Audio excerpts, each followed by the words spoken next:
What is up, guys? We're back with an ARK Fjordur video today, and today I'm going to be teaching you guys how to tame the Andrewsarchus. The best spawn location that I managed to find for the Andrewsarchus is about 35 longitude and 55 latitude. There is the most of them around this area, plus it's an easy area for you to spawn in and tame one early game.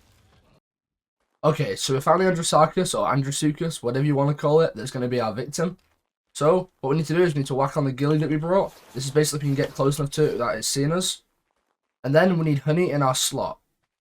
Once we get close enough to it, we can just toss out the honey like that. And it should go up to it. Now, I should be able to run up to it without it aggroing on me and ride it. Now you'll see these two arrows on the top of your screen, on the side of your screen, sorry. And basically, whenever one turns white, you just need to hold it down like that. I do have the settings on 5x on the single player, and it is a very low level. But you get the gist of it. It's extremely easy. Okay, so I found another one. I will show you again on this one just because that was extremely fast.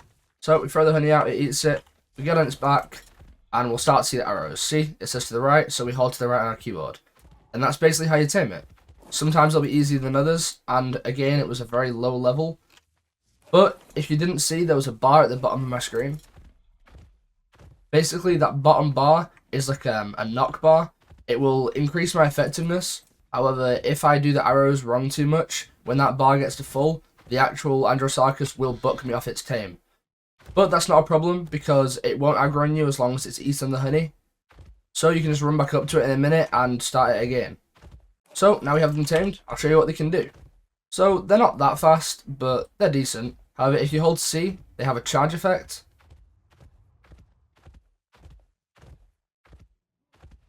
This charge effect can actually run through trees and rocks and other things, and it just destroys them straight in their path, just like a melee. However, you can only charge 3 times in 5 minutes, I believe it is. So, if you're in a battle, don't wear it out. They are also quite high jumpers and do take reduced fall damage. However, it's not to the level of tames like Procoptodons, so don't think you can fall off cliffs with them.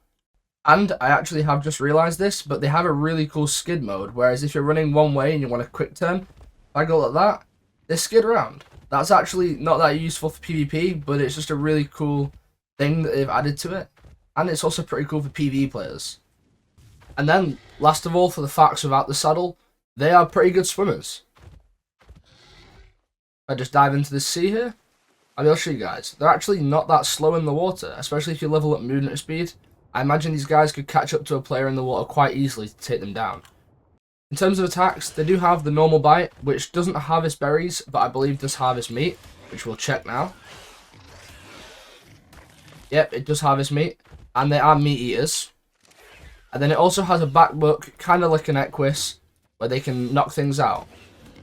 I mean, obviously it does do a lot of damage and massive knockback, but you can probably knock a player with this out quite easily, which I imagine early game is going to be extremely irritating to deal with. So, then we get onto the saddle.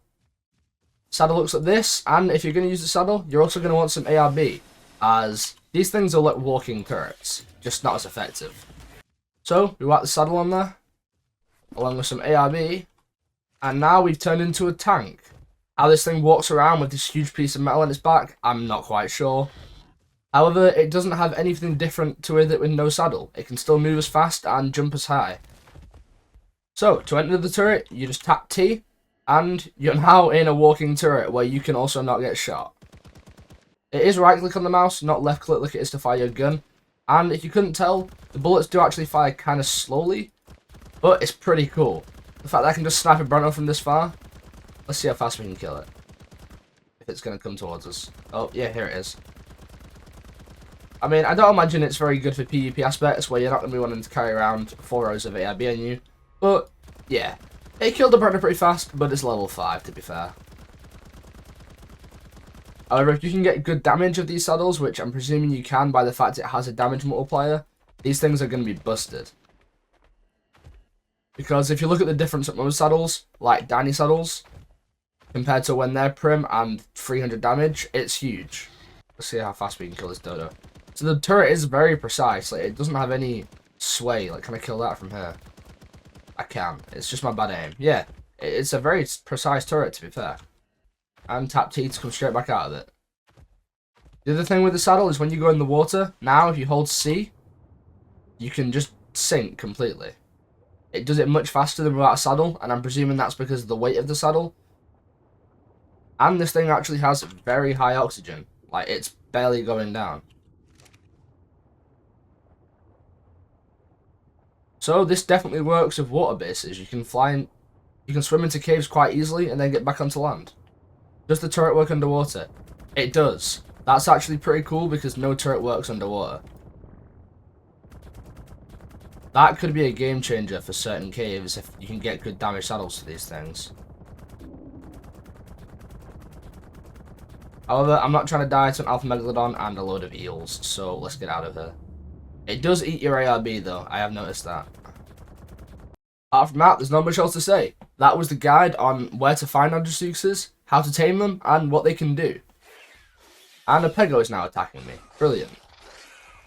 These things are pretty cool and look even cooler. With that, if this was helpful, then I'd really appreciate if you could like the video. I'm nearly at 10k and I can't wait. I hope you guys all have a great day and see ya.